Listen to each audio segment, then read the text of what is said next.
رحمت اللہ علیہ کو حاکم وقت نے قید کر دیا۔ تیسرا دن ہوا، ایک نوجوان حاکم وقت کے دفتر میں آیا، آنکھوں میں آنسو تھے، آنکھوں میں آنسو تھے۔ اس کو دیکھ کے حیرت ہوئی، چہرے پہ تقویٰ تھا، چہرے پہ نورانیت تھی، معصومیت تھی۔ تو سب لوگوں کا یہ خیال تھا کہ یہ نوجوان جو فریاد لے کے آیا اس فریاد کو پورا کر دینا چاہیے۔ تو حاکم وقت نے پوچھا، نوجوان تمہارے چہرے پر اتنی معصومیت ہے، تم رو کیوں رہے ہو؟ میں ایک فریاد لے کے آیا ہوں۔ اس نے کہا بتاؤ، تمہاری فریاد کو پورا کیا جائے گا۔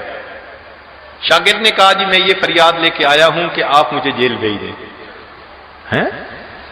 جیل بھیج دیں؟ جی میرے اوپر احسان فرمائے، مجھے جیل بھیج دیں۔ حاکم وقت نے کہا کیوں؟ اس نے کہا 3 دن سے آپ نے میرے استاد کو جیل میں بند کیا ہوا ہے، میرا سبق قضا ہو رہا ہے، مجھے بھی جیل بھیج دیں، میں جیل کی صعوبتیں تو برداشت کر لوں گا، اپنے استاد سے وہاں سبق تو پڑھ لیا کروں گا۔